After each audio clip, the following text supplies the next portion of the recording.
Book 2. Welcome to Jackie's Literary Corner.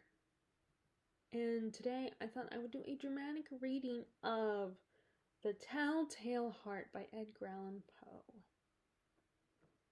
True. Nervous, very, very dreadfully nervous.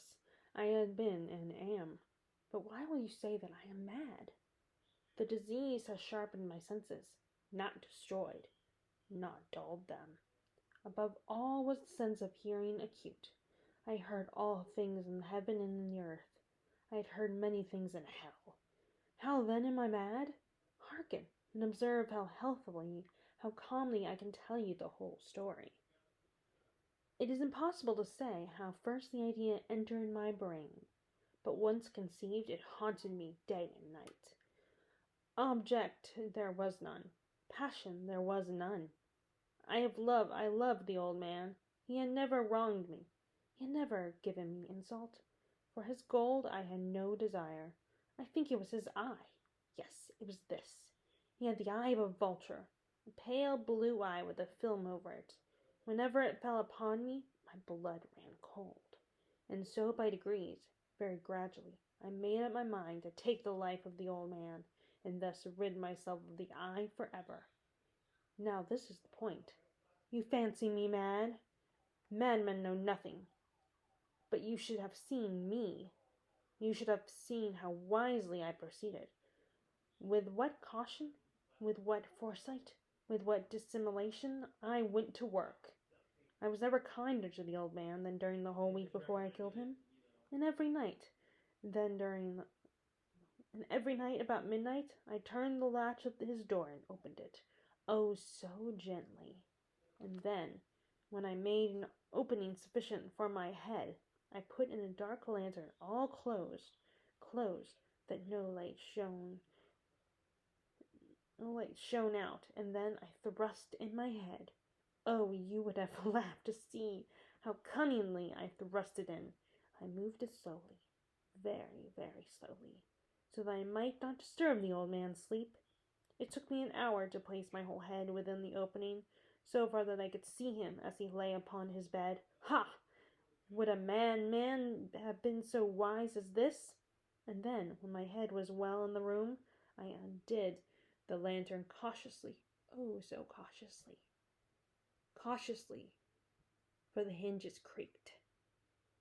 I did just so much that a single thin ray fell upon the vulture eye, and this I did for 7 long nights. Every night just at midnight.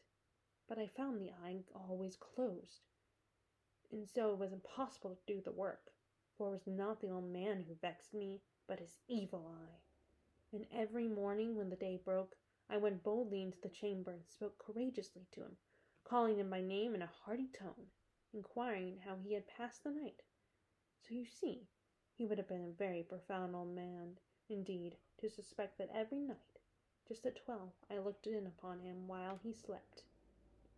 Upon the 8th night, I was more than usually cautious in the opening the door. A watch's minute hand moves more quickly than did mine. Never before that night had I felt the extent of my own powers of this sagacity. I could scarcely contain my feelings of triumph. To think that there I was, opening the door, little by little, and he not even to dream of my secret deeds or thoughts. I fairly chuckled at the idea. Perhaps he had heard me, for he moved on the bed suddenly as if startled. Now, you may think that I drew back, but no. His room was as black as pitch, with the thick darkness, for the shutters were closed, fastened through fear of robbers. And so I knew that he could not see the opening of the door. I kept pushing it on steadily. I had my head in, and was about to open the lantern, when my thumb slipped upon the tin fastening, and the old man sprang up in bed, crying out, "Who's there?" I kept quite still, and said nothing. For a whole hour I did not move a muscle, and in the meantime I did not hear him lie down. He was still sitting up in bed, listening, just as I have done, night after night, hearkening to the death watches in the wall. Presently I heard a slight groan. and I knew it was the groan of the mortal terror. It was not a groan of pain or of grief. Oh no. It was the low, stifled sound that arises from the bottom of the soul, when the low, stifled sound when overcharged with awe. I knew the sound well. Many a night, just at midnight, when all the world slept, it has welled up from my own bosom, deepening with its dreadful echo. The terrors that distracted me, I say, I knew it well. I knew what the old man felt, and pitied him. Although I chuckled at heart, I knew that he had been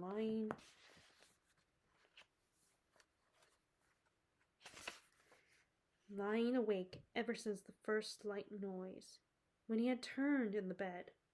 His fears had been ever so growing upon him. He had been trying to fancy them causeless, and but could not.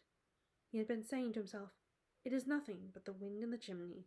It is only a mouse crossing the floor, or it is merely a cricket which has made a single chirp."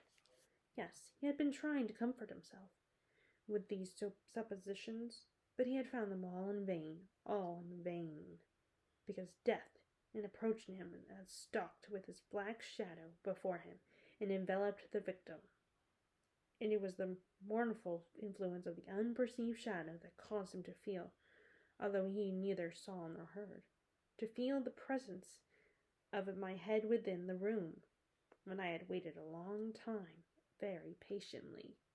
Without hearing him lie down, I resolved to open a very, very little crevice in the lantern.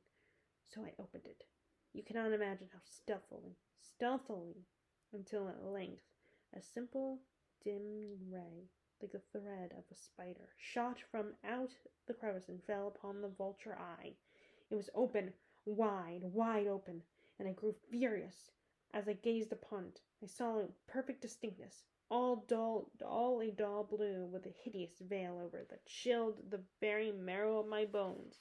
But I could see nothing else the old man's face or person, for I had directed the ray, as if by instinct, precisely upon the damned spot.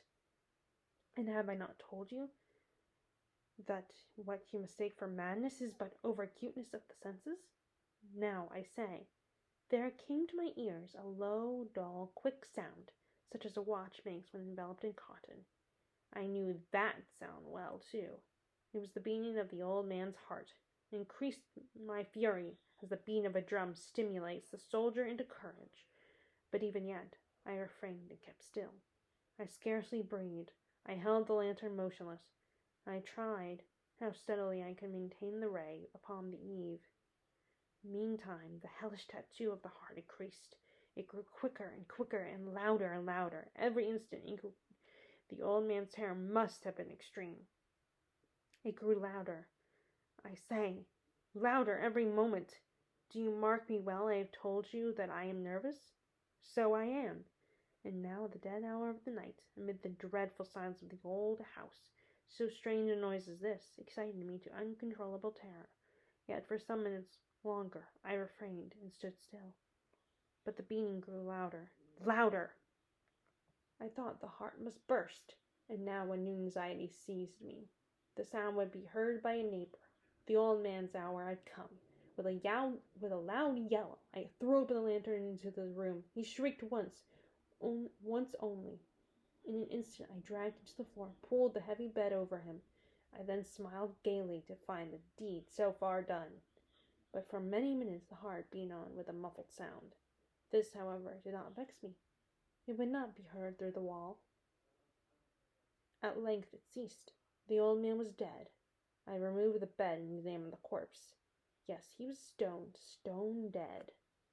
I placed my hand upon the heart and held it there many minutes. There was no pulsation. He was stone dead. His eye would trouble me no more. If still you think me mad, you will think so no longer. When I described the wise precautions I took for the concealment of the body, the night waned, and I worked hastily but in silence. First of all I dismembered the corpse. I cut off the head and the arms and the legs, and I then took up 3 planks from the flooring of the chamber. and deposited all between the scantolings. I then replaced the boards, so cleverly, so cunningly, that no human eye, not even his, could have detected anything wrong. There was nothing to wash out, no stain of any kind, no blood spot whatever. I had been too wary for that. A tub had caught all. Ha ha ha! When I made an end of these labors, it was 4 o'clock, still dark as midnight. As the bell sounded the hour, there came a knocking at the street door. I went down to open it with a light heart. For what I had now to fear? There entered 3 men who introduced themselves with perfect suavity as officers of the police. A shriek had been heard by a neighbor during the night. Suspicion of foul play had been aroused. Information had been lodged at the police office, and they, the officers, had been deputed to search the premises. I smiled, for what had I to fear? I bade the gentleman welcome. The shriek, I had said, was my own in a dream. The old man, I mentioned, was absent in the country. I took my visitors all over the house. I bade them search well. I led them at length to his chamber. I showed them his treasures, secure, undisturbed. In the enthusiasm of my confidence, I brought chairs into the room